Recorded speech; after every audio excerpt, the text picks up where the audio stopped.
जी नमस्कार, स्वागत है दिन मंत्र में सभी का।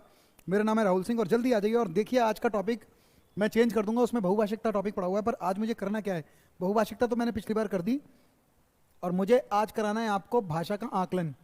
मुझे टॉपिक ये कराना है भाषा का आकलन एवं मूल्यांकन, कि जब हम बच्चों को पढ़ा दें मूल्यांकन। मूल्यांकन मूल्यांकन का मतलब है, ठीक से लिख लेते हैं, आ जाइए सभी, मूल्यांकन। और इसे बहुत ध्यान से समझिएगा। आज ये टॉपिक चढ़ना आकलन एवं मूल्यांकन, कि मान लीजिए मैं टीचर हूँ और मैंने बच्चों को पढ़ा दिया। अब बच्चे को पढ़ा दिया तो मैं टेस्ट भी तो लूंगा। अब मैं कैसे जांचूंगा कितनी उसके पास भाषा है, क्या उसने भाषा में सीखा, क्या कुछ कठिनाइयाँ आई या नहीं आई। तो हम बच्चे का असेसमेंट करते हैं, मूल्यांकन। पर आकलन और मूल्यांकन एक ही अर्थ में लिया जाता है, इसमें कोई दोहराव मत रखना, क्योंकि सीधी सीधी बात है, बच्चे का आकलन करना है, उसकी बुद्धि का आकलन करना है, हमें कितनी समझ है इसका आकलन करना है। पर आकलन और मूल्यांकन में थोड़ा सा अंतर है जिसे मैं डिस्कस करूंगा। तो आज 15, 20, 25 या आधे घंटे के आसपास इस टॉपिक पर बात करूंगा, फिर मैं आपको कुछ प्रश्न दूंगा। गुड आफ्टरनून रानी, गुड आफ्टरनून। देखिए तो टॉपिक चलेगा ये मूल्यांकन। वैसे आकलन और मूल्यांकन पे अंतर करने जा रहा हूँ, टॉपिक ये वाला टॉपिक है आज, ठीक है या नहीं है। और मैंने कुछ पहले ही लिखा है, थोड़ा सा 5-10 मिनट पहले आ गया हूँ क्लास में, तो मैंने ये लिख दिया है। तो देखिए भाई, टॉपिक मैं इसे हटा रहा हूँ, मेन टॉपिक ये रहा आज आपका, और इसमें मैं 7-8 पेज लिखवाऊंगा आपको, देखिएगा। कभी आपने सुना होगा सतत एवं व्यापक मूल्यांकन। सतत एवं व्यापक मूल्यांकन। पर आकलन कभी भी सतत और व्यापक नहीं होता। सतत और व्यापक आकलन नहीं होता, सतत और व्यापक मूल्यांकन होता है। मूल्यांकन माने इवैल्यूएट करना है, इवैल्यूएशन, कि बच्चे ने पढ़ लिया, हम इसका आकलन कैसे करें। पर सतत माने लगातार, और व्यापक माने बड़ा, कॉम्प्रिहेंसिव आकलन करना है मेरे बच्चे का। मुझे एक बात बताओ, क्या क्लास के अंदर ही आकलन करना है, कि बच्चे क्लास के अंदर ही आकलन करना है, कि क्लास में क्या सीखा उसी का आकलन कर रहा है, या क्लास के बाहर भी बच्चे का आकलन होगा। जब चाहो बच्चे का आकलन कर लो, मैं पढ़ाते पढ़ाते भी आकलन कर लूंगा बच्चे को कि कितनी भाषा है उसमें या नहीं है। बात समझ में आई। तो सतत और व्यापक मूल्यांकन करना है। और मूल्यांकन का सीधा सीधा अर्थ है, छोटा अर्थ नहीं है। मूल्यांकन तो कक्षा के बाहर भी होगा, कक्षा के अंदर भी होगा, इस समय भी होगा, और शायद बाद में भी बच्चे की पूरी भाषा को देखा जाएगा। क्या मेरी बात समझ में आ गई। तो मूल्यांकन शुरू कर रहा हूँ, जरा पढ़ता जाऊंगा, एक एक चीज मैं लिख दिया मैंने पहले ही, और फिर मैं सीधा, मेरे पास एक पीडीएफ भी है, देखिए दिखाऊं मैं तुम्हें, एक ये पीडीएफ भी है। अगर मैं ऐसे करके चलूँ ना तो मैं आपको बता दूंगा आकलन एवं मूल्यांकन का अर्थ क्या है। पहले इस पे बात करूंगा, मैं इसे भी पढ़ाऊंगा, उसके बाद मैं ये बता दूंगा इसमें थोड़ा और आकलन और मूल्यांकन के बारे में डिफरेंस दे रखा है।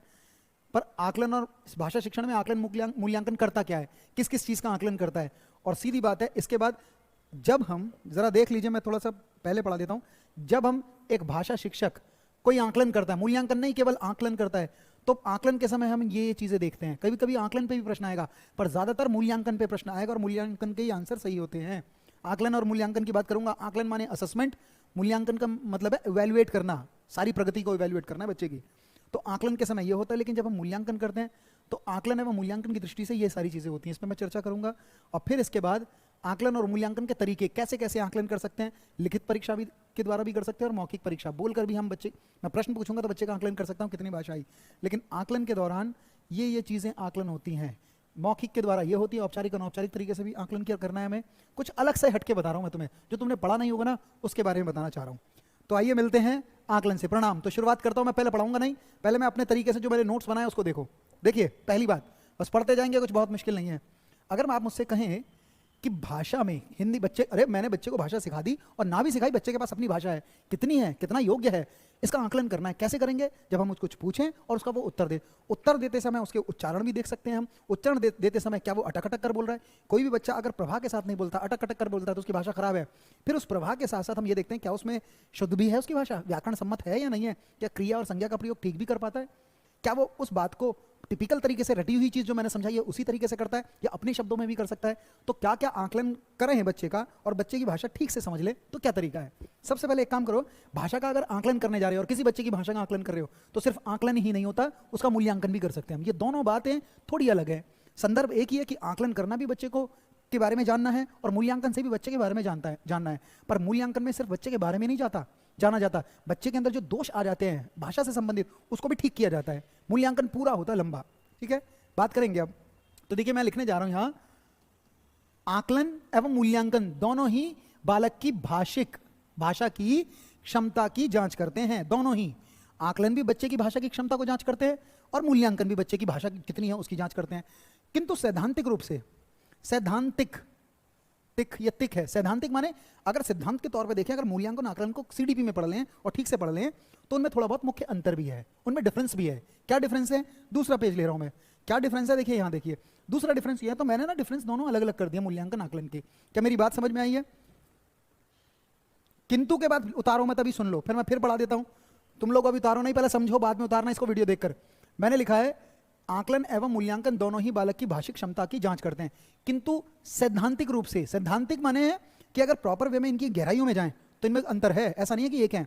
दोनों का मतलब है भाषा की प्रगति जानना बच्चे की, पर दोनों में अंतर क्या है, ये मिलते हैं इनके। तो सिद्धांत रूप से जो वाकई में आकलन में देखा जाता है या मूल्यांकन में देखा जाता है, तो उन दोनों में थोड़ा सा बहुत अंतर भी पाया जाता है। पर आप एक काम करेंगे, जब आपको समझ में आए तो दोनों को एक भी मान सकते हो, क्योंकि दोनों में ही बालक की प्रगति देखी जाती है। पर डिफरेंस भी है। क्या डिफरेंस है? देखिए आइए मिलिए। सिद्धांतिक लिखा था वो, आगे है, मैं लिखने जा रहा हूं।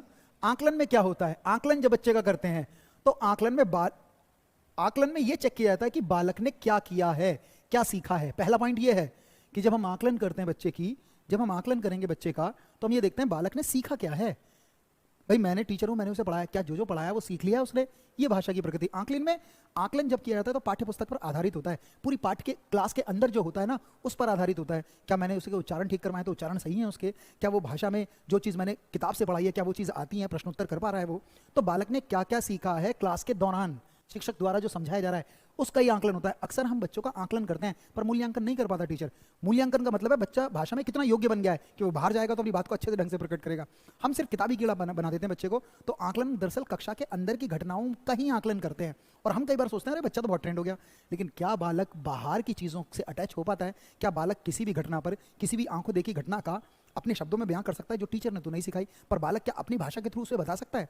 क्लास के अंदर तो ऐसा लगता है कि बच्चे की बुद्धि, मैंने एक प्रश्न दिया और कई बार बच्चे ने मान लो अपनी सोच से दिया तो हम गलत कर देते हैं, हम कहते हैं ना यही उत्तर होगा। तो आकलन के अंदर तो एक रटी हुई घटना, एक उसकी स्मृति की घटना होती है, जबकि हमें बच्चे का मूल्यांकन करना है कि अगर वो बाहर गया तो अपने शब्दों में भी बात प्रकट करेगा, तो मूल्यांकन वाली बातें ज्यादा सही होती है। तो पहली घटना मैंने लिखी, बालक ने क्या सीखा है, इसका आकलन कर सकते हैं। कितना उसने अधिगम किया, अधिगम माने सीखा कितना है, उसका कर सकते हैं। और एक तीसरी घटना है सीखते समय कि जब बालक ने सीखा क्या क्या उसे कठिनाइयां आई, सीखते समय क्या क्या कठिनाइयां उसे आई, कि बच्चे जब सीखा तो उसे ये दिक्कत थी और ये कठिनाई आ गई। तो सिर्फ कठिनाइयों का शुद्ध उच्चारण वो कर पाता है या नहीं, इसका जांच ली जाती है। सीधी बात है, जब हम आकलन करते हैं तो क्लास के दौरान जो घटना हुई है ना, उसका आकलन किया जाता है। जैसे क्या उसका उच्चारण ठीक हो पाया है, क्या उसने जो हमने सिखाया वो सीख गया है, क्या उसकी अधिगम प्रगति तेज हुई है, क्या वो प्रवाह के साथ पढ़ लेता है, कहीं ना कहीं इस चीज का आकलन करते हैं। ठीक है, लेकिन मूल्यांकन क्या है? मूल्यांकन आकलन के बाद की घटना है। मूल्यांकन में आकलन की घटना तो आती है पर आकलन के बाद की भी घटना आती है। वो क्या मतलब? ध्यान रखना मूल्यांकन का अर्थ। जब हम मूल्यांकन करते हैं तो आकलन के उपरांत, आकलन समझ गए, टीचर करता है आकलन, पर मूल्यांकन करना उसे। आकलन के दौरान छात्र की उपलब्धि क्या रही है, ये जब हमने आकलन कर लिया फिर हमें ये पता लगा अरे बच्चा तो यहां तक है, फिर सिर्फ उपलब्धि नहीं देखते, उस उपलब्धि को कैसे ठीक किया जाएगा, क्या क्या घटनाएं हमें करनी है, आगे तक क्या करना है, उसको भी देखा जाता है। तो मूल्यांकन तो बच्चे की योग्यता को बढ़ाने का काम करता है। आकलन तो बच्चा कितना सीखा है उसका ही ज्ञान कराता है, जबकि मूल्यांकन योगात्मक प्रक्रिया से गुजरता है।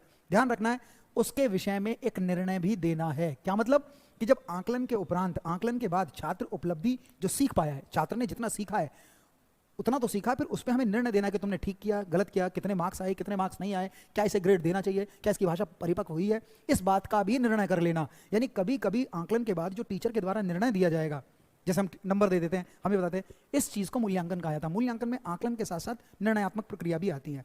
तो बात समझ में आई? पहली चीज, अगर मैं मोटे तौर पे कहूं तो कक्षा के अंदर की जितनी घटनाएं उनका आकलन होता है, पर कक्षा के अंदर, कक्षा के बाहर, कक्षा के दौरान जितनी, मैं अभी भी आकलन कर सकता हूं, अगर चाहे पढ़ाऊं या ना पढ़ाऊं, तो मैं प्रश्न पूछकर बच्चे का आकलन कर लेते हैं हम, वो सब आती है मूल्यांकन में। तो मूल्यांकन की घटना में पहला अंतर मैंने ये बताया कि कहीं ना कहीं इसमें बालक कितना सीखा है, बालक ने क्या उच्चारण उसके सही हो पाए, क्या कठिनाइयां आई हैं और कितना उसने अधिगम कर लिया है, कितना पहुंच गया है, इस बात की जानकारी होती है। जबकि यहाँ हमें उसके ऊपर निर्णय देता है। तो मूल्यांकन थोड़ी बड़ी प्रक्रिया है, इससे ज्यादा आपको करना भी नहीं है बच्चे इसमें, इससे ज्यादा आपको इसमें करना नहीं है। दूसरा अंतर बता रहा हूं, डिफरेंसेस, बस देख लो इसी। आकलन यहां लिख रहा हूं, मूल्यांकन यहां लिख रहा हूं। आकलन कक्षा के अंदर, यह है यानी आकलन, आकलन कक्षा के अंदर या पाठ्यचर्या के दौरान होता है। सिर्फ कक्षा के अंदर ही कर सकते हैं आकलन, या पाठ्य प्रक्रिया के दौरान कर सकते हैं। और दौरान करके क्या पता लगाते हैं कि बालक की प्रगति क्या हुई है, बालक कितना सीख पाया है, ये करते हैं। जबकि मूल्यांकन में क्या होता है, ऐसे देख लीजिए आप, यह कक्षा के अंदर और बाहर बालक की भाषा की निपुणता को चेक किया जाता है। इसमें निपुणता समझ गए कि मान लीजिए वो आंखों देखी कोई घटना देखी उसे, फिर हम कहते हैं क्लास में जरा वर्णन करियो, तो बालक अपने तर्क से पेश करता है। कहीं ना कहीं बच्चा किस एज में, चाहे वो बड़ी एज हो छोटी हुई हो, क्या जितनी बच्चे को भाषा आती है उसमें निपुणता है उसकी या नहीं। तो मूल्यांकन के अंदर हम ये नहीं देखते उपलब्धि क्या की है, उस उपलब्धि में बच्चा निपुण कितना हो गया है, इस बात की भी जानकारी ली जाती है। आवाज कम आ रही है? नहीं बेटा, आवाज तो पूरी है। थोड़ा तेज बोलिए। अच्छा चलो बोलता हूँ तेज, बोल रहा हूँ तेज, ठीक है। अपना वॉइस बढ़ाओ, अपना भी वॉल्यूम बढ़ा लो, मैं तेज ही बोल रहा हूँ। चलिए, तो ध्यान रखना यहाँ मैं इसे लिखा है अपने एज में निपुणता, मैं बाद में नोट्स भी पढ़ाऊंगा आपको। या दूसरी है तो एक काम करा, एक दूसरी चीज देखी कि आंकलन में प्रगति तो कर रहे हैं पर क्लास के अंदर या क्लास के दौरान या विद्यालय के अंदर, पर कहीं ना कहीं मूल्यांकन कक्षा के बाहर और कक्षा के अंदर दोनों स्तर पर होगा। लेकिन साथ में सिर्फ ये नहीं देखते कि उपलब्धि क्या है, वो कितना भाषा में निपुण हो गया है, ये भी देखा जाएगा। तीसरी बात बता रहा हूं, आंकलन और मूल्यांकन में सेम सी चीज है, आंकलन तो करना है पर और क्या है, आंकलन में क्या होता है कि पाठ्यक्रम और पाठ्य पुस्तक पर आधारित होता है। आंकलन हमेशा पाठ्य सामग्री जो दी जा रही है, जो विषय वस्तु में पढ़ा रहा हूं, सिर्फ उसका ही किया जाता है। पाठ में ये घटना आई, यहाँ उच्चारण ठीक करना है, इतनी भाषा सिखानी है, कितना कौशल करना है, ये। लेकिन मूल्यांकन का अर्थ क्या है, यहाँ बालक की योग्यता को चेक किया जाता है। वो योग्यता को जाना जाता है कि कितना योग्य हो गया भाषा के अंदर। सिर्फ ये नहीं कि क्लास के दौरान ही घटना जो हुई हो, अरे जब बाहर गया तो वो किस स्टेप तक पहुंचा है। तो कहीं ना कहीं अगर कभी बालक की योग्यता नापी जा रही है तो मूल्यांकन से नापी जाएगी। तथा उसकी भाषाई प्रवाहिता, यहां पर एक वर्ड आया प्रवाहिता, मैं यहां नीचे लिख देता हूं प्रवाहिता। ध्यान रखना, मैं पहले ही घटना बता देता हूं। प्रवाहिता, प्रवाहिता का मतलब है एक बच्चा भाषा बोल रहा है, मैंने तो सिखा दी, भाषा बोल रहा है, तो क्या वो प्रवाह के साथ बोल रहा है, क्या फ्लुएंट भाषा बोल रहा है, क्या अटक अटक कर बोल रहा है। अटक अटक कर बोल रहा है तो बेकार है। कितनी भाषा प्रवाह से निकल रही है। और प्रवाह के साथ साथ एक चीज और देखी जाती है, शुद्धता, कि क्या वो भाषा शुद्ध है। शुद्धता का मतलब है व्याकरण, क्या व्याकरण अगर इस्तेमाल करेगा, कहाँ क्रिया इस्तेमाल करनी है, कहाँ संज्ञा करनी है, तो इसकी पूरी जानकारी मिलेगी नहीं मिलेगी, शुद्ध हो जाएगी उसकी भाषा।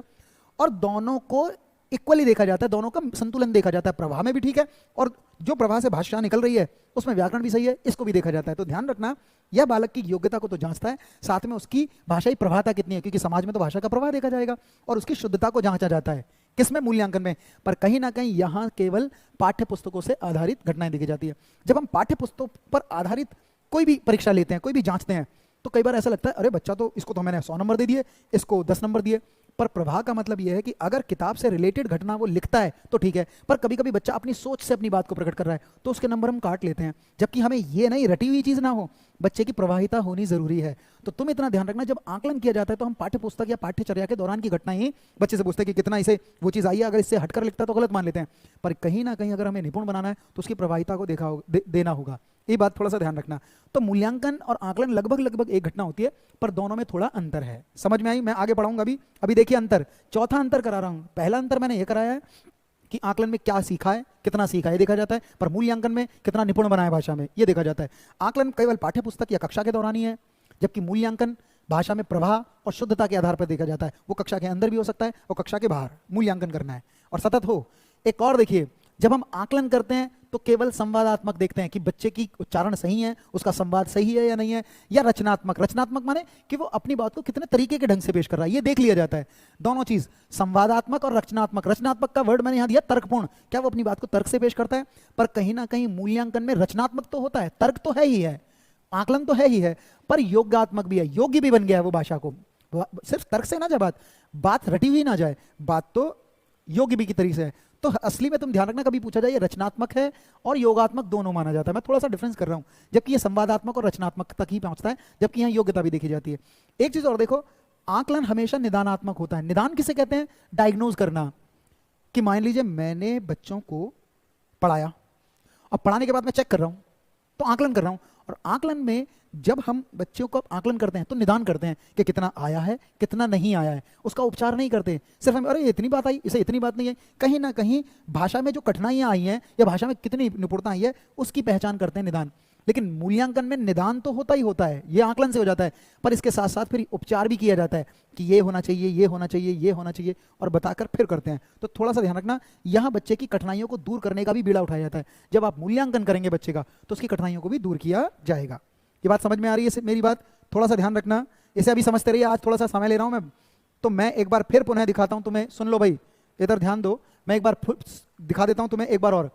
आकलन केवल बालक ने क्या सीखा है इसका आकलन करता है, जबकि आकलन के दौरान क्या उपलब्धि रही, क्या वो किसी भाषा में निपुण बना, और उस विषय पर अपने निर्णय मूल्यांकन में भी दिए जाएंगे कि ऐसे ऐसे होनी चाहिए निपुणता, ठीक है ना, ये ध्यान रखना। एक चीज और देखिए, यहां देखिए, एक मिनट रुकिएगा, एक अंतर। दूसरा, यह कक्षा के अंदर या पाठ्यचर्या के दौरान ही होती है, इसमें भाषा की प्रगति दिखाई जा रही है कक्षा के अंदर, जबकि यह कक्षा के अंदर और बाहर दोनों जगह दिखाई जाता है, इसमें भाषा की निपुणता देखी जाती है और उसमें सुधार भी करना होता है, यह भी ध्यान रखना। आकलन मूल्यांकन का उद्देश्य है यह पाठ्यक्रम और पाठ्यवस्तु पर आधारित होता है, जबकि यह भाषा की योग्यता को जांचा जाता है और इसमें प्रवाहिता और शुद्धता के आधार पर आकलन किया जाता है, मूल्यांकन किया जाता है। ठीक, अगला है, और देखिए चौथा, यह संवादात्मक और रचनात्मक तक ही रहता है, यानी तर्कपूर्ण भाषा निकलती है, दिखती है अच्छी भाषा है, पर कक्षा के दौरान हो रहा है, और संवादात्मक रचनात्मक है, पर कहीं ना कहीं ये रचनात्मक के साथ साथ योगात्मक भी होना चाहिए, कितना निपुण बन गया है बच्चा ये भी देखा जाता है। और ये केवल निदान तक ही सीमित है, निदान, ठीक है ना, निदान तक है, जबकि ये निदान और उपचार दोनों पे होता है। यहाँ सिर्फ कठिनाइयों की पहचान कर ली जाती है, कितनी भाषा उसे आई है या नहीं आई है इसकी पहचान की जाती है, पर यहाँ कठिनाइयों को दूर किया जाएगा मूल्यांकन के दौरान। ठीक है, जरा एक बार पीडीएफ भी पढ़ा दूं मैं, जरा ध्यान से सुनिएगा, ये थोड़ा सा ये भी देख लीजिए, इसको ही निचोड़ करके निकालिए, एनसीएफ निकाला है तुम्हारे लिए, इससे ही मैंने थोड़ा सा अलग करा है। देखिए, आकलन और मूल्यांकन दो अलग अलग पद हैं, पहली चीज ये दी थी एनसीएफ में, इन दोनों के अर्थ में भी भिन्नता है। आकलन को जहां एक संवादात्मक और रचनात्मक प्रक्रिया माना जाता है, सिर्फ संवादात्मक है उच्चारण और सिर्फ रचनात्मक है, वहीं जिस रचनात्मक है जिसके द्वारा आकलन में चल रहा है, जिसके द्वारा शिक्षक को यह ज्ञात होता है कि विद्यार्थी का उचित अधिगम हो पाया है नहीं, शिक्षक बस ये जांच लेता है कि अधिगम हो पाया है अथवा नहीं। वहीं मूल्यांकन को योगात्मक प्रक्रिया माना जाता है। योग्य का मतलब है कि बच्चा कितना कितनी चीजें उसमें जुड़ गई हैं और कितना उसमें योग्य आ गया है, ठीक है, जिसके द्वारा किसी भी पूर्व निर्मित शैक्षिक कार्यक्रम अथवा पाठ्यक्रम की समाप्ति पर छात्रों की शैक्षिक उपलब्धि ज्ञात कर ली जाती है योगात्मक तरीके से। तो थोड़ा सा ये ध्यान रखना। मैं अगली चीज बताता हूं, बस वही चीज है, आकलन का उद्देश्य सिर्फ निदानात्मक होता है, निदान कर पाता है आकलन। और इसमें कैसे निदान करते हैं कि शिक्षण अधिगम कार्यक्रम में सुधार करना है, छात्रों को छात्रक अध्यापक को पृष्ठ पोषण प्रदान करना है कि कितना पढ़ा सकता है शिक्षक छात्र को, छात्रों की अधिगम संबंधी कठिनाइयों को ज्ञात भी कर लिया जाता है। पर मूल्यांकन का उद्देश्य मूल्य निर्णय से है, कितने उसमें वैल्यूज डाल दिए गए हैं, कितने मूल्य हो गए हैं। जैसे निर्धारित पाठ्यक्रम की समाप्ति पर विद्यार्थी की उपलब्धि क्या रही उसको ग्रेड और अंक के माध्यम से भी प्रदर्शित करना कि आप इतने हद तक पहुंच गए हैं। तो मूल्यांकन में योगात्मक चीजें भी देनी होती है, थोड़ा ध्यान रखना। समझ में आ रही बात? इस बार मैं बता रहा हूं, देखिए यहां से पढ़िएगा। भाषा शिक्षण में आकलन एवं मूल्यांकन जब करते हैं तो भाषा शिक्षण में आकलन एवं मूल्यांकन का आशय यह है कि उन प्रक्रियाओं से है जिनकी सहायता से एक शिक्षक विद्यार्थियों की भाषा संबंधी समस्त कौशलों का, कौशल और व्याकरण सबका संबंध में शिक्षण अवधि के दौरान पाठ्यक्रम की समाप्ति पर निर्णय करना है। आकलन और मूल्यांकन का एक ही उद्देश्य है कि जब हमने उसे पढ़ा दिया है, जब उसे जितनी भी हमने भाषा सिखाई है, उसने क्या उपलब्धि की और क्या वो योग्य बन गया, दोनों ही आकलन और मूल्यांकन के उद्देश्य बैठते हैं। पर हल्का सा इसमें डिफरेंस है, मूल्यांकन थोड़ी बड़ी घटना है, मूल्यांकन में भाषा सही निकल कर आती है। अब बात ये आई, जब हम भाषा शिक्षण में आकलन कर रहे हैं, मूल्यांकन नहीं है आकलन, तो आकलन क्या देखता है, तब ये देखता है। तो मैं यहाँ पॉइंट ले आ रहा हूँ, ये तो मैंने करा ही दिया, अंतर हो गया। अब मैं सिर्फ ये बता रहा हूँ, मूल्यांकन बाद में करेंगे, कि आकलन जब करते हैं तो बच्चे किस किस बातों पर ध्यान दिया जाता है। सुनिए, तो ये चीजें ध्यान रखना है आप, मेरे ख्याल से बात समझ में आ गई आपको। आकलन और मूल्यांकन अलग कर रहा हूं, मूल्यांकन बड़ी घटना है, बस इतना ध्यान रखना। कक्षा के बाहर की घटनाएं मूल्यांकन के तौर पे देखी जाएंगी, जिसमें बच्चे की सिर्फ दो चीज देखी जाती है, उसकी प्रभाव कितनी है भाषा के अंदर। हाँ, डायग्नोज रिमॉडलिंग, अभी बस इसे देखिए, मैं यहां लिख रहा हूं, जब, ध्यान से सुनिएगा, जब भाषा शिक्षक आकलन करता है, सिर्फ आकलन की बात कर रहा हूं, तो देखिए क्या देखते हैं हम। मान लीजिए मैं टीचर हूं, मैंने पढ़ा दिया अपना कोर्स, फिर मैं आकलन कर रहा हूं, चाहे फर्स्ट यूनिट टेस्ट ले रहे हैं, चाहे सेकंड यूनिट, जितना पढ़ा दिया उसका आकलन। तो हम ये देखते हैं कैसे पढ़ पा रहा है बच्चा, या विद्यार्थी कितना पढ़ पाता है।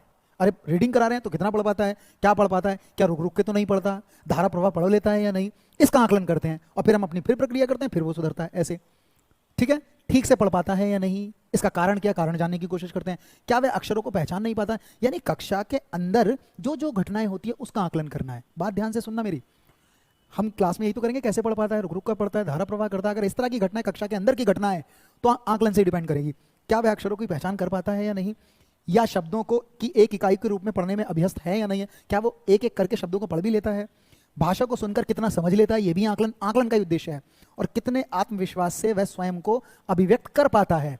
हम सिर्फ कक्षा के दौरान ये देख रहे होते हैं, ये है आकलन का उद्देश्य, ये है आकलन का उद्देश्य। तो कितना अधिगम कर पाया, कैसे सीख पाया है, क्या कठिनाई है, क्या वो शब्दों का प्रयोग कर लेता है, क्या उसका उच्चारण सही है, क्या क्लास में जो पढ़ाया गया उसे समझ में आया है, इस चीज का आकलन हम किस में करते हैं, मूल्यांकन। तो तुम इस पीडीएफ को मैं दूंगा, इसे पढ़ लेना एक बार सारे स्टेप। लेकिन जैसे ही हम मूल्यांकन की बात करते हैं, अब सिर्फ मूल्यांकन की बात है, ध्यान से सुनो, मूल्यांकन में क्या करते हैं यही बता दूंगा मैं।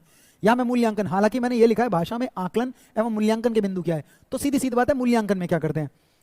आकलन एक छोटा प्रोसेस है, पर आकलन के साथ साथ कुछ और भी कर दें तो मूल्यांकन में आएगा। तो मूल्यांकन के अंतर्गत आकलन भी आ गया। कक्षा के अंदर की घटना है और कक्षा के बाहर की घटना भी आकलन है, और हमें बच्चे को कक्षा के बाहर के लिए, समाज के लिए तैयार करना है। तो देखिए, सबसे पहले जब हम मूल्यांकन करेंगे तो हम ये नहीं देखेंगे किताब से कितना सीखा है, हम ये नहीं देखेंगे कि उसका किताब से कितना उच्चारण शुद्ध हुआ है, उसका प्रवाह कैसा है, भाषा में बोलने की गति कैसी है, क्या वो रुककर तो नहीं बोलता, क्या जब वो शब्द को बोल रहा है तो उच्चारण बिल्कुल ठीक है या नहीं है, और वो जो अगर शब्द बोल रहा है तो कहाँ किस शब्द का कैसे प्रयोग करना है, ये सारा मूल्यांकन में देखा जाता है। ध्यान से सुनना। तो पहली चीज है प्रवाहिता। प्रवाहिता का मतलब ही है प्रवाह, फ्लुएंसी, ठीक है। और ये सिर्फ उच्च प्राथमिक नहीं है, प्राथमिक और उच्च प्राथमिक दोनों स्तर पर आता है। प्राथमिक कक्षा 1st to 8th मान लेना, उनमें छोटा बच्चा होगा तब भी उसकी फ्लुएंसी देखी जाएगी, बड़ा बच्चा होगा तब भी। तो देखिए, एक तो प्रवाहिता देखी जाएगी यानी प्रवाह देखा जाएगा, और दूसरी चीज है मूल्यांकन का उद्देश्य है, और दूसरी चीज है शुद्धता। शुद्धता का कहीं हमें सहारा लो तो यहाँ है व्याकरण, कि क्लास के दौरान जो उसे व्याकरण पढ़ाई है, क्या व्याकरण का सही सदुपयोग कर पाता है, क्या भाषा का जब वो प्रयोग कर रहा है, जब वो प्रवाह कर रहा है, क्या व्याकरण वहां सही रूप से इस्तेमाल करना है, व्याकरण को रटाना नहीं है, संदर्भ के अनुसार क्या व्याकरण का प्रयोग कर पा रहा है, यही मूल्यांकन का उद्देश्य है। जो सिखा गया उसे कितना वो यूज कर रहा है, उपयोग कर रहा है। तो ध्यान रखना, ये मूल्यांकन में आते हैं। और कितना सीखा है, क्या कठिनाइयां है, ये तो आकलन का उद्देश्य है। मूल्यांकन का क्या है, प्रवाह, और दूसरी क्या है, शुद्धता।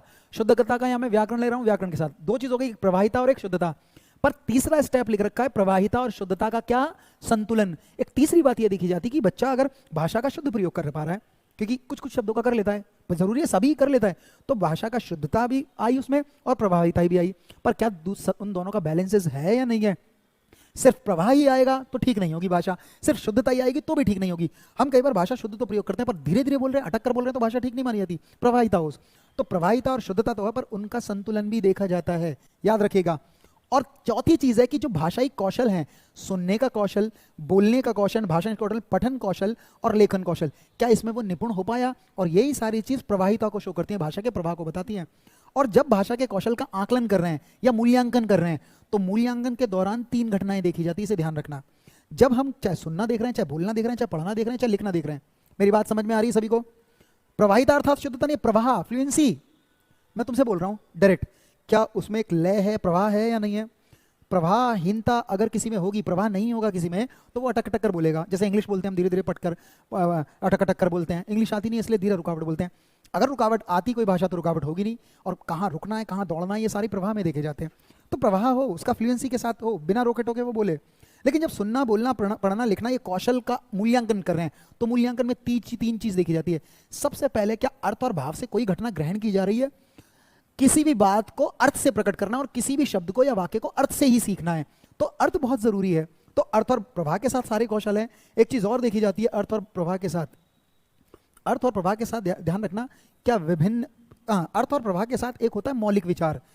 मौलिक विचार, इसे ध्यान रखना, मौलिक विचार का यहां अर्थ यह है कि टीचर ने बहुत सारी चीज सिखा दी, हमने सीख ली, और सीखते सीखते अगर कोई बच्चा अपने शब्दों में बात कर रहा है, अपनी बात में अगर कोई बात व्यक्त कर रहा है, तो ज्यादा अच्छा है। बात ध्यान रखना, क्या है मौलिक विचार का मतलब है क्या बच्चे अपना विचार में उसे प्रश्न पेश कर पा रहा है। तो याद ध्यान रखना, भाषण कौशल, पठन, लेखन या श्रवण, इसमें बच्चे के मौलिक विचार देखे जाते हैं। मौलिक का मतलब है कि बच्चे ने जो सीखा है, शुद्ध उच्चारण तो करेगा, प्रवाह तो देखेगा, लेकिन कभी कभी वो बात को अपने ढंग से पेश करेगा, अपने शब्दों में, तो उसके नए विचार, रटे हुए विचार नहीं, मौलिक विचार देखे जाते हैं मूल्यांकन में, कितनी विचार अच्छे प्रकट कर रहा है वो। एक तीसरी चीज और है, मौलिक विचार के साथ साथ क्या बच्चा अपने ढंग से अपनी बात कह रहा है, या अपनी मातृभाषा में उस बात, कोई भी बात कहनी है तो क्या बच्चा अपनी मातृभाषा में कह पाता है, या बच्चा अपने ढंग से बात कह पाता है। तो ध्यान रखना, अपने ढंग से, अपनी भाषा में विचार व्यक्त करने उसे आने चाहिए, किसी भी चीज पे, चाहे वो किसी के विचार को सुनना है तो अपने ढंग से सीखे, चाहे अपने विचार को बोल रहा है तो अपनी बात को, या अपनी उच्चारण कर रहा है या बोल रहा है तो वो अपने ढंग से अपनी बात को कह पा रहा है, किसी बात को अपने ढंग से समझा पाता है, यही ज्यादा बेटर है। तो देखिए, अर्थभाव होने चाहिए, मौलिक विचार होने चाहिए, अपने ढंग से उस विचार को करना आना चाहिए, कौशल। तो हमने एक चीज देखी कि प्रवाहिता भी देखी जाएगी, शुद्धता देखी जाएगी, उनका समन्वय भी देखा जाएगा, और कौशलों का में निपुणता भी देखी जाएगी। ये सारे कक्षा के बाहर भी घटना होंगी, तो मूल्यांकन और आकलन में चलेगा।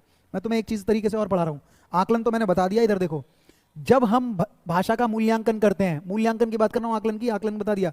सबसे पहले प्रवाहिता और शुद्धता, और प्रवाहिता और शुद्धता की बात करूं तो मैं, ये है व्याकरण का हिस्सा, व्याकरण का सही प्रयोग कर रहा है तो शुद्धता आ जाएगी, और प्रवाह फ्लुएंसी के साथ है। इन तीनों में एक घटना देखी जाती है, अर्थ और भाव के साथ बात प्रकट की जा रही है, बच्चे के अपने मौलिक विचारों द्वारा प्रकट कर रही है, और अपने शब्दों में व्यक्त अगर कर पा रहा है तो उसकी भाषा सही है। ये तीनों चीजें देखी जाती है। फिर प्रवाहिता और शुद्धता का संतुलन देखा जाता है, समन्वय, और फिर है भाषा कौशल, और 4 है भाषा कौशल, सुनना, बोलना, पढ़ना, लिखना, उसमें क्या उन बातों में अर्थ की प्रवाहिता है कि प्रवाहित है पर अर्थ के साथ निकल रही है, अर्थ पहले देखा जाएगा, मौलिक विचार देखे जाएंगे उस प्रवाहिता में, विभिन्न संदर्भों में विचार प्रकट करने आने चाहिए बच्चे को, कि बात अगर प्रकट की जा रही तो कई संदर्भों में पेश कर दे उस बात को, अगर विभिन्न संदर्भों में भाषा प्रयोग चल रहा है तो ज्यादा बेटर है। और आंखों देखी घटना का उसे अपने शब्दों में वर्णन करना आना चाहिए, चाहे वो किसी भी घटना देखी उसने बाहर समाज में और उसे वो लिखकर भी बता दे, उसे वो बोलकर भी बता दे, ये आंखों देखी घटना का वर्णन प्रवाह के साथ होना जरूरी है। हाँ, इसीलिए तो कहते हैं बालक रटी हुई ना बात करे, रटी हुई तो कई बार तो बच्चा रट के करेगा तो कैसे जांच लोगे, अगर भाषा अपने शब्दों में पेश कर रहा है तो नंबर उसे ही दिए जाएंगे। देखिए मैं तुम्हें एक उदाहरण देता हूँ, एक बार मैं 8th क्लास में था और मैंने एक करेक्टर पढ़ा, मुझे इनका नाम तो याद नहीं है, कि राणा प्रताप की एक नौकरानी थी और राणा प्रताप का एक बेटा था। जब राणा प्रताप अकबर से लड़ने गए तो बाहर निर्वासित होकर हरा दिया था अकबर ने, तो बाद में उनके बेटे की जान लेनी चाहिए मुस्लिम लोगों ने, तो धायमाम, हाँ, एक उनकी नौकरानी थी, उन्होंने अपने बेटे को तो की आहुति दे दी और राणा के बेटे को बचा लिया, राणा प्रताप के बेटे को। तो यहाँ एक प्रश्न था कि आप उस नौकरानी का चरित्र चित्रण वर्णन करें, और अगर देखा जाए तो ऐसा लग रहा है चित्रण चित्रण बहुत ज्यादा है, और किताब में ये लिखा था कि उन्होंने उसके बेटे को बचाया, ये उसके चरित्र चित्रण की बहुत अच्छी व्याख्या की। पर अगर मैं मौलिक विचार अपने दूंगा तो मैं ये भी तो कह सकता हूँ कि चरित्र चित्रण तो उनका अच्छा था, लेकिन अपने बेटे की आहुति दे दी तो मात्र चित्रण तो बेकार हो गया, मात्र तत्व कहाँ चला गया। और अगर बच्चा इस तरह से लिखे तो प्रभाविता तो है, मूल्यांकन तो बेहतर है, लेकिन कई बार टीचर नंबर काट लेगा, ये तो कक्षा के दौरान जो सिखाई वही करो, और नंबर काटे जा रहे तो उसने गड़बड़ कर दी। ध्यान रखना अर्थ के साथ तो हो पर विभिन्न संदर्भों के साथ बात हो, बात तुलनात्मक तौर पे अगर बच्चा कर रहा है तो उसकी भाषा सही मानी जाएगी। तो तुम इतना ध्यान रखना, उसमें अगर ये चीज जा रही है तो ये आकलन होना जरूरी है। मेरी बात समझ में आ रही है सभी को या नहीं? तो फिर सुन लो, मूल्यांकन के दौरान ये होगी और मैं प्रश्न देने जा रहा हूं, बस इससे ज्यादा नहीं है। एक चीज और देख लो, अभी एक चीज और देख लो इसमें, इसे ऐसे ही पढ़ोगे, आगे मैं कर रहा हूं इसमें, आगे है आकलन एवं मूल्यांकन के तरीके या विधियां। जब हम बच्चों का आकलन करें तो किस तरह से करें, मैं सिर्फ हिंदी भाषा के तौर पे बता रहा हूं और नई तरीके से बता रहा हूं, जबकि कई लोग इसमें पोर्टफोलियो, जांच आलेख, अरे सीडीबी का पार्ट नहीं है, भाषा का जांच कर रहा हूं। अगर मैं टीचर हूं, अब मैं कैसे जाऊंगा, मैं 3 तरीके से भाषा को चेक कर सकता हूं। एक तो है मौखिक परीक्षा द्वारा, मैं ओरल टेस्ट लूंगा और बच्चे की भाषा जान लूंगा, पर ओरल टेस्ट के दौरान आकलन किया जाएगा कक्षा का। अगर मैं किताबी चीजें पूछूं तो आकलन कर रहा हूं, लेकिन अगर मैं मौखिक परीक्षा द्वारा बच्चे से कहूं चलिए अपने शब्दों में इस विद्यालय पे एक निबंध लिखिए, तो रट कर ना करके अपने मौलिक विचार पेश करेगा तो उसका मूल्यांकन हो रहा है कि कितनी उसमें भाषा आई है। ध्यान रखना, तो मौखिक परीक्षा द्वारा भी आकलन और मूल्यांकन हो सकता है, और लिखित परीक्षा भी, रिटन टेस्ट द्वारा भी मूल्यांकन हो सकता है। और कभी कभी एक तरीका और रखते हैं हम, अवलोकन, ऑब्जर्व करके भी बच्चे की भाषा का आकलन कर सकते हैं कि बच्चा समाज में भाषा बोल रहा है, हम दूर से खड़े हुए देख सकते हैं अरे इसकी भाषा अच्छी है या खराब है और कहाँ शुद्धता है, और फिर हम उसकी शुद्धता पर काम करेंगे तो मूल्यांकन का प्रोसेस में आ जाएगा। देखिए सुनिए कभी, तो देखिए भाई, सबसे पहले मैं मौखिक परीक्षा की बात कर रहा हूं, ध्यान से सुनिए। पहले तो देख लीजिए 3 तरीके से होगा, यह पाठ्य पुस्तक पर आधारित होता है क्या आकलन। हाँ सुनो, अगर मैं तरीके लूं, आकलन तो पाठ्य पुस्तक, सुनिए, अगर मैं आकलन और मूल्यांकन दोनों ही कर रहा हूं तो आप याद ध्यान रखना सिर्फ मूल्यांकन की बात कर रहा हूं, तो पाठ्य पुस्तक पर आधारित प्रश्नों द्वारा ना हो।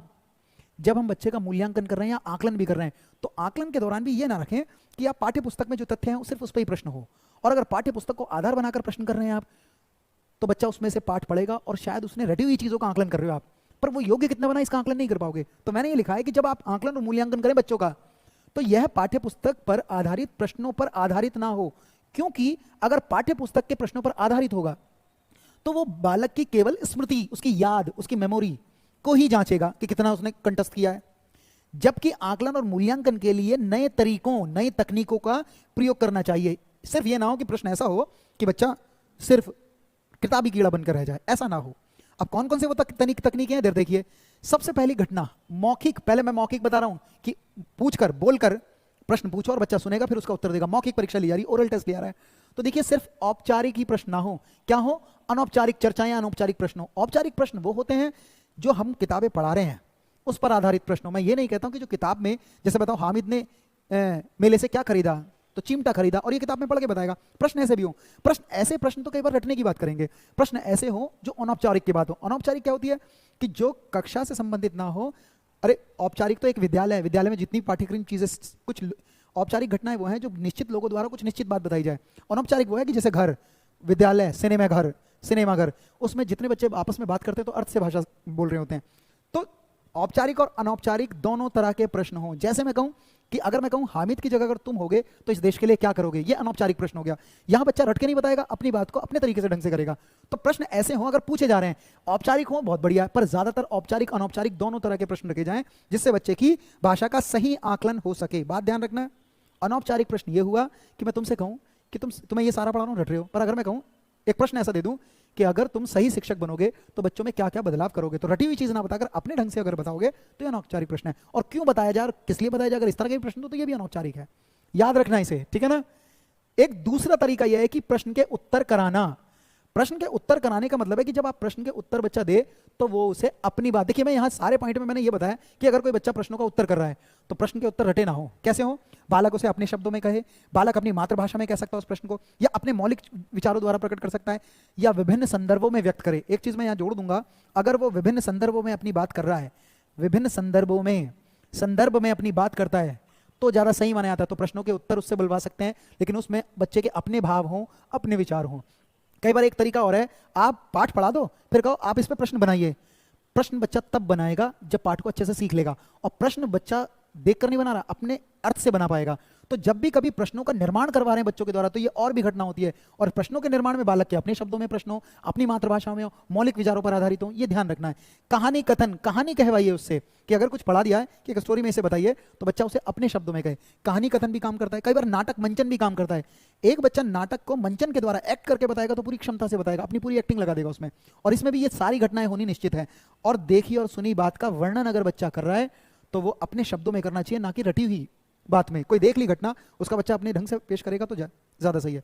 तो ध्यान रखना, प्रश्न इस तरह से हो या बच्चे के उत्तर इस तरह से हो जिसे बच्चा अपने ढंग से पेश करेगा। तो मैंने बिल्कुल नए तरीके से मूल्यांकन, पहले इससे पहले मैंने रटी हुई चीजें इससे पढ़ाया, लेकिन आज मैंने थोड़े से नोट से बनाए। ध्यान रखना, मेरी बात समझ में आ रही होगी, बस प्रश्न ला रहा हूं। एक लिखित परीक्षा का बता रहा हूं, सुन लो भाई। लिखित परीक्षा पे प्रश्न आया, जब तुम लिखित टेस्ट से, रिटन टेस्ट से बच्चों का आकलन करोगे या मूल्यांकन करोगे तो सबसे पहले श्रुत लेख कर सकते हैं।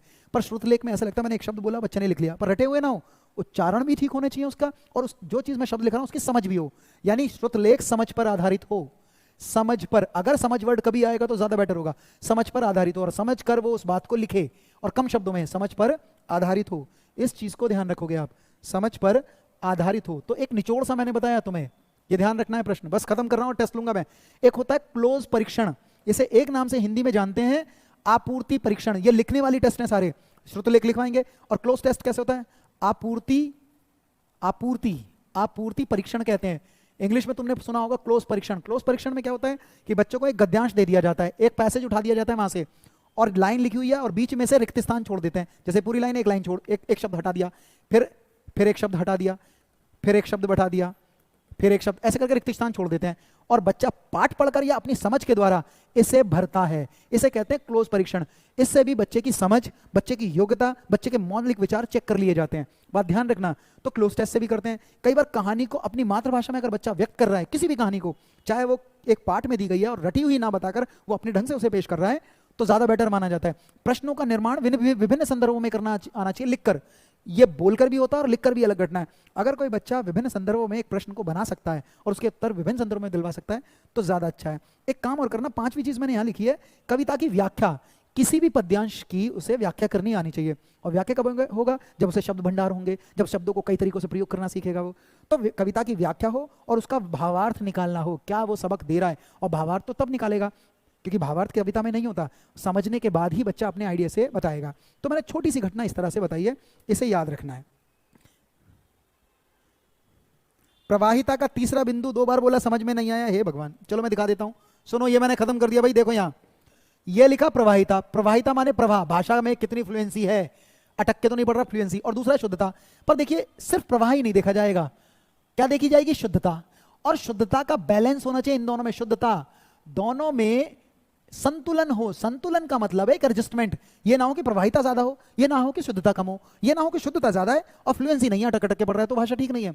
कई बच्चे इंग्लिश अच्छी बोलते तो हैं, पर अगर धीरे धीरे बोल रहे तो भाषा कम है। इन दोनों का एक बैलेंसिंग हो, इन दोनों में एक संतुलन हो। तीसरा पॉइंट है प्रवाहिता और शुद्धता का संतुलन, बैलेंस, दोनों में बैलेंसिंग हो। ठीक है ना। व्याकरण और प्रवाह दोनों ही अच्छे हों तो माना जाएगा। हाँ, क्लोज यानी फिल इन द ब्लैंक्स, और उससे भी हम पूरा मूल्यांकन कर पाते हैं। मेरी जिम्मेदारी खत्म, मैंने अपनी बात कह दी। ये नोट्स तो मैं भेजूंगा ही आपको। अब एक टेस्ट दीजिए, छोटा सा एक टेस्ट लिया, बड़ा आसान सा है। मैं इसके साथ ही प्रश्न लाया हूं, दीजिए 18-19 प्रश्न है, बताइएगा। और मूल्यांकन पे प्रश्न जो आए हैं, और ऐसा मत सोचिएगा मैंने आसान लाया हूं, इस तरह के प्रश्न चले भाई। और यहां प्रश्न आ गया, आप इसे छोड़िएगा, यहां आ गया मूल्यांकन पर प्रश्न, मूल्यांकन पे ज्यादा आएंगे, आकलन पर कर मूल्यांकन पे ज्यादा आएंगे। भाषा के और वर्ड आ गया सतत और व्यापक मूल्यांकन। मूल्यांकन मैंने बता दिया रचनात्मक और योगात्मक दोनों, पर मूल्यांकन सतत और व्यापक का मतलब है लगातार, क्लास के अंदर ही नहीं क्लास के बाहर भी हो, और जब चाहे टीचर मूल्यांकन कर सकता है। जैसे मैं पढ़ा रहा हूं, पढ़ते पढ़ते पूछ लूंगा, अगर बच्चा की बात जब बोलेगा तो हम ये नहीं जान सकते कितनी योग्यता है उसमें, कितना क्या शब्दों का अच्छा चयन है या नहीं है, क्योंकि शिक्षक तो निपुण ही है। तो थोड़ा सा ध्यान रखना, सतत और व्यापक मूल्यांकन का उद्देश्य है बच्चों के सीखने सिखाने की प्रक्रिया को समझकर उपयुक्त शिक्षण अपनाना। सिर्फ मूल्यांकन में आकलन ही नहीं किया जाता, आकलन करने के बाद उसके लिए समुचित प्रक्रिया तैयार करना कि हाँ अब ठीक होगा, वो निपुण होगा, ये भी देखा जाता है। तो ये होगा, या अगली कक्षा में उसे डाल देना, अगली कक्षा में प्रोन्नत करने हेतु साक्ष्य जुटाना कि भाई अगली क्लास में जाएगा, अब मैं कुछ और इकट्ठा करूं, ये उद्देश्य है। बच्चों की त्रुटियों की पहचान करना, त्रुटियों की पहचान तो सिर्फ आकलन में की जाएगी, उसको दूर भी तो करना है, दूर तो मूल्यांकन में किया जाएगा। और मूल्यांकन की प्रक्रिया का निर्वाह करना, बताइए क्या लगाओगे? डी दे रहे हैं कई लोग, ठीक से पढ़ो इसे, ठीक से पढ़ो। मूल्यांकन का सही, तारा ने कहा है मूल्यांकन की परवाह। अच्छा बताओ, मूल्यांकन की परंपरा इसलिए निर्वाह करें उसे, परंपरा सिर्फ ये कि मूल्यांकन करना इसलिए करें, या कहीं ना कहीं मूल्यांकन का असली उद्देश्य है कि बच्चों को सीखने की प्रक्रिया को समझकर, कि बच्चा सीखता कैसे है उसकी प्रक्रिया को समझकर उसका उपयुक्त शिक्षण अपनाना, कि क्या उसके लिए शिक्षण रखें। इसका उत्तर डी नहीं है बच्चे, इसका उत्तर है ए। मुझे लगता है तुम समझ ही नहीं पाए मेरी बात। मूल्यांकन का उद्देश्य सिर्फ ये नहीं है कि बच्चा कितना सीखा है, मतलब मूल्यांकन देखिए सिर्फ बच्चों का ही नहीं होता, टीचर का भी हो जाएगा। मूल्यांकन क्यों अपनाया गया? ये नहीं कि बच्चा कितना सीखा है, मूल्यांकन इसलिए भी अपनाया गया कि जो शिक्षण प्रक्रिया है सारी, ये कैसे ठीक हो। टीचर क्या ठीक भी पढ़ा रहा है, इसका भी तो आज आकलन हो जाता है, इसका भी तो मूल्यांकन हो जाता है। सीधी सीधी बातें। भाषा में सतत और व्यापक मूल्यांकन का उद्देश्य है कि बच्चों के सीखने की प्रक्रिया को समझकर उपयुक्त शिक्षण अपनाना ही मूल्यांकन है, यही इसका मुख्य उद्देश्य है। तो उत्तर है ए। तुमने क्या लगाया? ए लगाया है। समझ में आ रही बात? चलो अभी तो और प्रश्न दो, एक ठीक से पहचानो इसे सही से। दूसरा बताओ, दोबारा पढ़ो।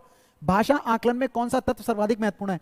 कभी आकलन आ जाए और मूल्यांकन आ जाए तो बच्चे के अर्थ और प्रभाव को तो देखा ही जाएगा, ये बात ध्यान रखना। सुलेख देखा जाएगा, भाषिक संरचनाओं पर आधारित ही प्रश्न देखे जाएंगे, या विविध अर्थ वाले प्रश्न को पूछना, या सुलेख, क्या लगाओगे? ध्यान रखना, चाहे आकलन हो चाहे मूल्यांकन हो, ज्यादातर ऐसा नहीं है कि बच्चे की भाषा का आकलन ही कर रहे हैं, वो पूरे अर्थ से भी प्रकट हो, ये भी आकलन का उद्देश्य हो, पर कक्षा के दौरान जो हो रहा है। इसे बताइए क्या लगाओगे? क्या आकलन के दौरान सबसे अच्छा तत्व कौन सा? कि बच्चे का तुम आकलन कर रहे हो, टीचर हो, तो उसके लिए कुछ, भाई आकलन का मतलब, मूल्यांकन का मतलब है कि कितनी उपलब्धि की और उसमें क्या और योग्यता पेश कर सकते हो, पर कहीं ना कहीं आकलन में भी तो पूरी निपुणता देखी जाएगी, पूरा अर्थ देखा जाएगा, तभी तो आकलन कर पाओगे आप। आकलन भी बड़ी छोटी चीज थोड़ी ना है, पर आकलन के बाद जो और निर्णय लिए जाते हैं निपुण बनाने के लिए, वो मूल्यांकन में चलेगा। तो मुझे लगता है किसी को दिक्कत नहीं है, बिना अर्थ के तो कोई भाषा ही नहीं है। देखिए सुलेख छोटापन दिख रहा है, हालांकि आकलन में किया जाता है। भाषिक संरचनाओं पर आधारित प्रश्न, कि भाषा कैसे बनी है उस पर आधारित प्रश्न हो तो रटे हुए से नजर आएंगे, ये भी तो अर्थ पे, पर विभिन्न अर्थ वाले प्रश्न पूछना, तभी तो बच्चा समझ में आएगा। ठीक है, बी यहाँ गड़बड़ हो गई, यहाँ गड़बड़ कर रहे हो, कुछ बच्चों को इसका मतलब अभी समझ में नहीं आया। सुनो, आकलन को ये मत मानो कि आकलन में तो देखिए कितना सीखा ये भी देखा जाएगा, पर आकलन में भी तो बच्चा अर्थ से बात प्रकट करे, रटी हुई थोड़ी ना हो, अर्थ से तो बात प्रकट करेगा नहीं करेगा, बात तो सही कहेगा नहीं कहेगा। तो ध्यान रखना, अगर मुझसे आकलन भी करवाएंगे तो आकलन के भी लिए भी विभिन्न अर्थ वाले प्रश्न को पूछना है। देखिए भाई, आकलन और मूल्यांकन एक संदर्भ में ही रखे जाते हैं, पर अंतर यह है कि आकलन के अंदर सिर्फ कक्षा के अंदर की घटनाएं ही देखी जाती हैं, लेकिन ऐसा नहीं है कि वो बिना अर्थ से पेश होगी। अरे आकलन कर रहे हो तो पढ़ा दिया तुमने, तो आकलन करना तो अर्थ से तो पेश करेगा ही करेगा, पर मूल्यांकन में आकलन तक तो क्रिया चलती है, पर आकलन के दौरान क्या सुधारा जाए, अगर कमी होगी तो उसे भी सुधारा जाएगा, उसको पूरे अंक दिए जाएंगे कि आप इतने स्तर तक हो। सारी चीज बताना, अभिभावकों से परामर्श करना भी मूल्यांकन में चला जाता है। आकलन तो केवल बच्चे है उसकी प्रक्रिया का ही हो रहा है, तो आंसर तो सी होगा, बिना अर्थ के आकलन भी नहीं होगा। इस बात को समझ लेना। कैसे लगा दिया तुमने? भाषा संरचना पर आधारित प्रश्न, कि जो भाषा संरचना बनी उसी पर आधारित प्रश्न हो तो फिर तो रटा हुआ है, फिर तो बच्चा रट के बता देगा। आकलन में भी रटना ही नहीं है, रटने के साथ साथ उसका अर्थ भी तो आकलन में होगा या नहीं होगा। तो अरे निदान तो है ही, कठिनाई तो है ही, कितना कम समझ में आया? तो आंसर है सी। तो मूल्यांकन और आकलन को एक संदर्भ में रखना, ठीक है, एक ही संदर्भ में रखोगे आप। मैं कई बार आकलन और मूल्यांकन अलग नहीं बताता हूं, पर छोटा सा अंतर बताया मैंने उसमें। चलिए बताइए, गृह कार्य के बारे में उचित, ये मैंने ऐसे ही प्रश्न डाल दिया, ये तीसरा प्रश्न है, अभी तो तीसरा है, चलो करो। गृह कार्य के बारे में उचित कथन कौन सा है? अगर आप होमवर्क देने लगे बच्चों को, ये मैंने शिक्षण सहायक सामग्री पर बना दिया है प्रश्न। आपका मैसेज आ रहा है जयदेव, फिर सुन लो, आकलन और मूल्यांकन पूरे अर्थ से, पूरी प्रभा के साथ होना चाहिए, पर कहीं ना कहीं आकलन से बड़ा स्टेप मूल्यांकन होता है, क्योंकि मूल्यांकन में हम टीचर सिर्फ आकलन ही नहीं करते हैं, आकलन के बाद जो प्रक्रिया और देनी है उसे समझना है, वो मूल्यांकन में चला जाता है। ठीक है ना? चलिए, आप यूं कह सकते हैं आकलन का एक बड़ा पार्ट मूल्यांकन है, पर अंतर है फिर भी थोड़ा बहुत। मैं इस बात की चर्चा कर रहा हूं, जबकि दोनों लोग एक ही संदर्भ में उसे लेते थे। चलिए इसका बताइए, गलत ना हो ये।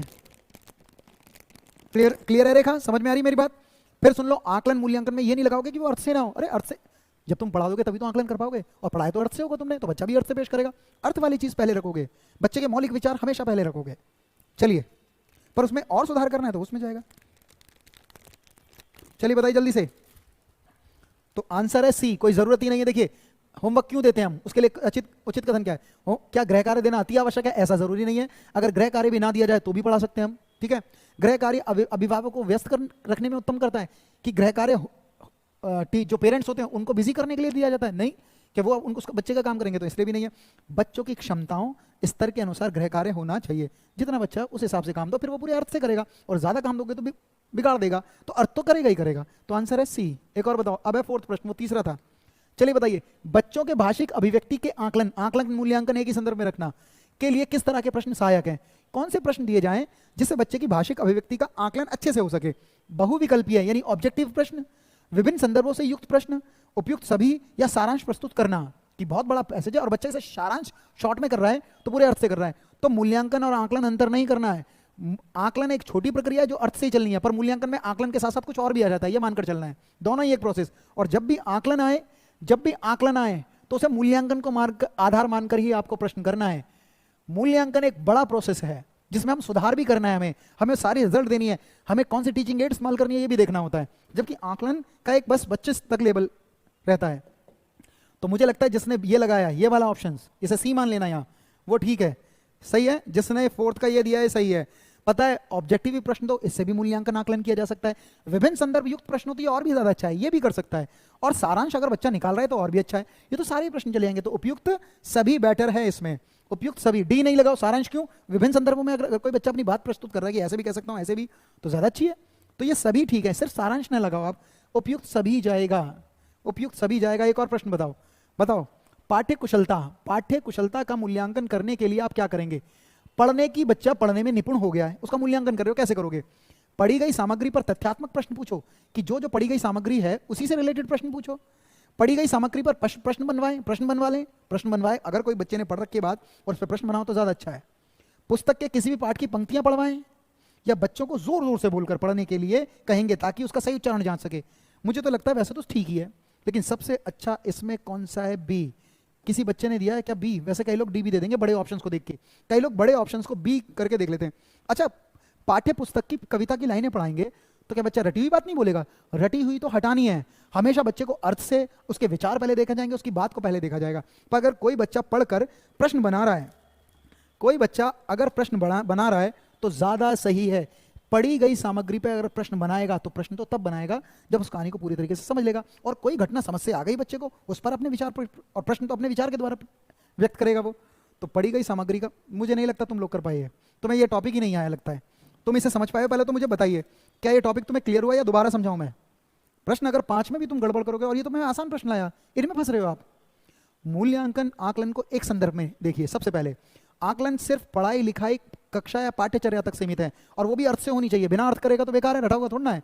लेकिन मूल्यांकन उसमें सुधार भी चला जाता है। अगर कुछ दिक्कतें आती तो उसे सुधारा कैसे जाएगा, कौन सी टीचिंग एड इस्तेमाल की जाएगी, शिक्षक अब क्या क्या नीतियां अपना लेगा, ये सारी मूल्यांकन में चली जाती है। ठीक है या नहीं है? तुमने सीडीपी में मूल्यांकन कैसे पढ़ा है? हाँ जरा बताइए। तो आंसर है ये, करेंगे आप देखकर, मुझे लग रहा है और प्रैक्टिस करानी पड़ेगी। जरा बताइए इस बार गलती ना हो। निम्नलिखित में से बच्चों की भाषिक क्षमता का आकलन कर रहा है, चाहे आकलन लिखा हो चाहे मूल्यांकन लिखा हो, वो अर्थ सही होगा, पर आकलन थोड़ी बड़ी प्रोसेस है। मुझे बताइए आकलन का उचित तरीका क्या है? क्या संज्ञा के 2 शब्द उदाहरण पूछ लो, क्या संज्ञा की परिभाषा को पूरा करके पूछ लो, क्या संज्ञा को परिभाषित करा लो, या बादल, आसमान, चिड़िया, बच्चे आदि संज्ञा के शब्दों का बच्चा प्रयोग कैसे कर रहा है? प्रयोग माने प्रवाहिता, भाषा का प्रयोग कैसे कर रहा है? एक कहानी लिखना, और वो कहानी लिखेगा, तो बताना कौन सा अच्छा है, जो सबसे बेटर होगा, जो बच्चों को ज्यादा अर्थ के साथ दिखाएगा। तुम ये मत करो कि मूल्यांकन अलग हो या आकलन। असेसमेंट और एवेल्युएशन एक ही घटना मानी जाती है, पर असेसमेंट छोटा रूप है, मूल्यांकन उससे बड़ी घटना है। आजकल हम मूल्यांकन का यूज करते हैं। नहीं समझ में आया इसका उत्तर बताओ। चलो मैं करूंगा आज अच्छे से पढ़ना। चलो बताओ। क्या बी उत्तर है या नहीं? हम चलो आगे, चलो अगला। कैसे बताओ? सुनो, बच्चों के लेखन कौशल का क्या करना है, मूल्यांकन। अरे मूल्यांकन आना है, आकलन आना है, एक ही बात है। पर मूल्यांकन आए तो आकलन तो अर्थ से करना है, पर उसमें सुधार की भी बात आनी चाहिए, वो भी हो जाना चाहिए। बताओ, बच्चों के लेखन कौशल, इस बार लिखने के कौशल का आकलन करना है, तो कौन सी विधि बेहतर है? सुंदर लेख का अभ्यास। अभ्यास नेगेटिव वर्ड होता है, जब अभ्यास आए तो गलत हो सकता है। रटने की बात कर रहा है, सुंदर लेख का अभ्यास, श्रुत लेख, या अपने अनुभवों को लिखना। और बच्चा अपने अनुभव लिखेगा तो अपनी बात पेश करेगा, अपनी भाषा में पेश करेगा, अपनी भाषा में व्यक्त करेगा। और पाठ आधारित प्रश्नों को उत्तर लिखवाने तो गलत होगा, पाठ पे आधारित प्रश्न का उत्तर लिखना तो रटने रट कर भी करेगा। कहीं ना कहीं उत्तर सी है या नहीं है? सी उत्तर है या नहीं है? दे पाए तुम? बताओ, सही से पढ़ो। अरे कौन सी बेहतर विधि है, श्रुत लेख या अपने अनुभवों को लिखना? नहीं कर पा रहे उसे भी। बी रेखा ने लगाया, कैसे? अच्छा, 6th का बी लगाया था, 7th का है सी। आगे बढ़ता हूं, अगला बताओ, थोड़ा जल्दी कर रहा हूं क्योंकि क्लास। फिर बताओ, सतत और व्यापक मूल्यांकन का उद्देश्य क्या है? मूल्यांकन का उद्देश्य बच्चे का आकलन भी करना है और उसमें सुधार भी करना है। और बच्चे में ही सुधार नहीं करना, पूरी शिक्षण प्रक्रिया में सुधार करना है। किससे? टीचिंग एड्स भी पता लग जाए, सारी चीज घटना हो जाए, बच्चा भी शुद्ध हो जाए। बताइए, जहां केवल आएगा वो गलत हो जाएगा, क्योंकि वो एक पक्ष की बात करता है। केवल यह जानना कि बच्चों ने क्या कितना सीखा है, तो बस थोड़ा बहुत ही जानकारी है। बच्चों को उत्तीर्ण और उत्तीर्ण श्रेणी में रखना कि पास हुआ या फेल हुआ, इसमें ही रखना। या बच्चों द्वारा भाषा सीखने की प्रक्रिया को जानना, कैसे बच्चा सीखता है, बच्चे कैसे भाषा सीखते हैं, ये मूल्यांकन से पता लगता है कि अरे ऐसे सीखता है, ऐसे सीखता है। या के, तो मुझे लगता है सी, केवल जिसमें आएगा वो तो नेगेटिव वर्ड है। लगाया तुमने ये भी? 8वें का पूजा, 7वें का सी था। देखो सुनो, 7वें का आंसर भी सी था, ठीक कर लेना अपने। और 8वें का भी उत्तर क्या है? सी। बच्चों द्वारा भाषा सीखने की प्रक्रिया को जानना और उसे समझना। क्लियर है? समझ में आई? समझना भी तो है। 9वां प्रश्न बताओ, हिंदी भाषा का मूल्यांकन करते समय आप सबसे ज्यादा किसे महत्व देंगे? बताओ, मूल्यांकन कर रहे हो, व्याकरण नियमों को, काव्य सौंदर्य को, सीखने की क्षमता के आकलन को, या निबंध लिखने को? बताओ, सीखने की क्षमता का आकलन बताइए किसे रखोगे? व्याकरण नियमों को, काव्य सौंदर्य को, निबंध लिखने को, या सीखने की क्षमता को?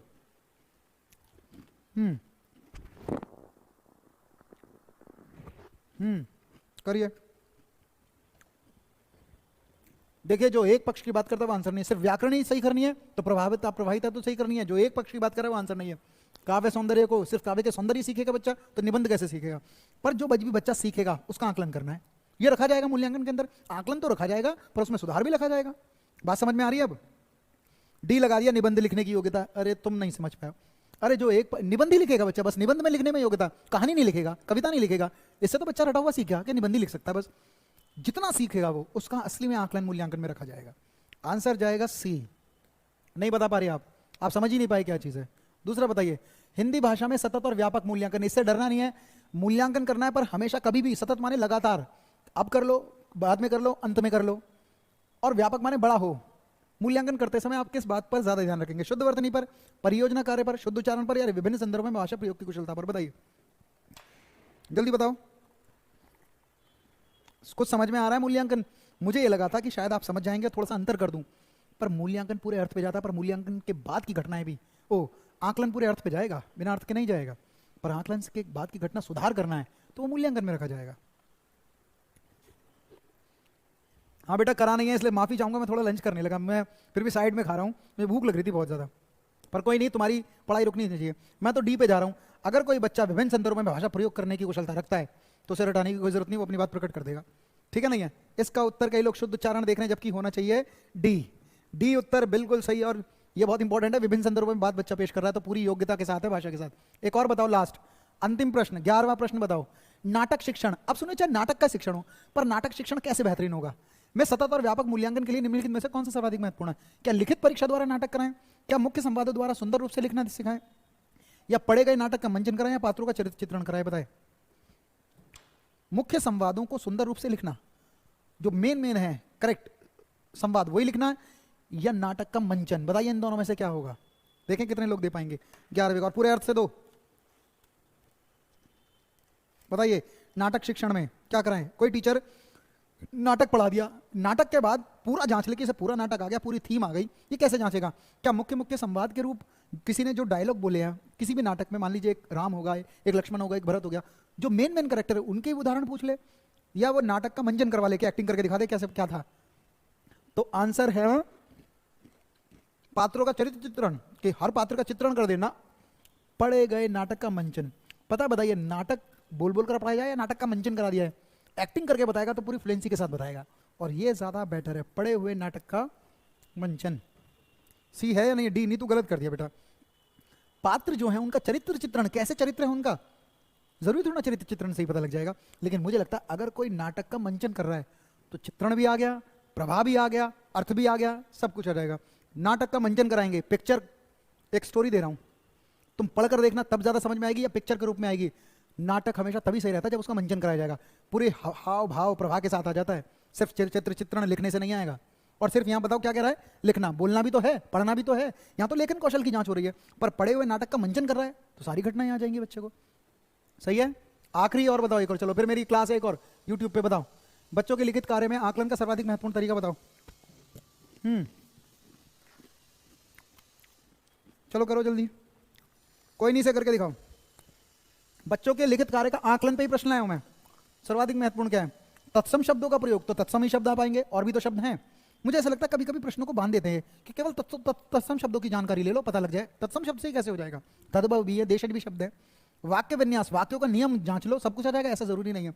स्पेलिंग भी नहीं, पर सबसे इंपॉर्टेंट है अभिव्यक्ति, विचार की बच्चा अभिव्यक्त कैसे कर रहा है। सबसे इंपॉर्टेंट विचारों की मौलिकता। क्या ए उत्तर है प्रदीप या नहीं? Very good. मुझे लगता है कुछ ना कुछ तो थोड़ी बहुत समझ में आई होगी आपको बात। अगली क्लास लूंगा, 10 मिनट फालतू लिए तुम्हारी क्लास को, अगली क्लास फिर लूंगा, और अभी तो टेस्ट लूंगा मैं। अभी मैंने मूल्यांकन करा दिया तो लगभग पेडागोजी के सारे, देखिए मैंने भाषा करा दिया, अधिगम अधिग्रहण करा दिया, भाषा कौशल करा दिया, व्याकरण शिक्षण करा दिया, बहुभाषिकता वाली क्लास ले ली, और मैंने एक क्लास ली आज मूल्यांकन की। एक ओवरऑल सारा पेपर बना रहा हूँ पेडागोजी का। अगर तुम उसे कर गए और उसमें से पूरे के पूरे नंबर लेके तो हो जाएगा। बात करेंगे और उसको शॉर्ट आइडिया दूंगा। इसके बाद फिर मैं गद्यांश पद्यांश पे आ जाऊंगा, पैसेज कैसे किए जाएं, पैसेज लेकर आ रहा हूँ। हाँ करा दूंगा क्वेश्चंस की चिंता मत करो, चिंता। तो आज इतनी क्लास रख रहा हूँ मैं, जाते जाते इस प्रश्न का भी उत्तर देते जाओ, पढ़ो खुद ही और बताते जाना। भाषा के आकलन की प्रक्रिया पाठ के अंत में दिए गए अभ्यासों के माध्यम से हो। जो ज्यादा अर्थ देगा वो आंसर होता है, जो ज्यादा मीनिंग देगा। बताइए, उत्तर देते जाना इसका। दो चलो, मैं क्लास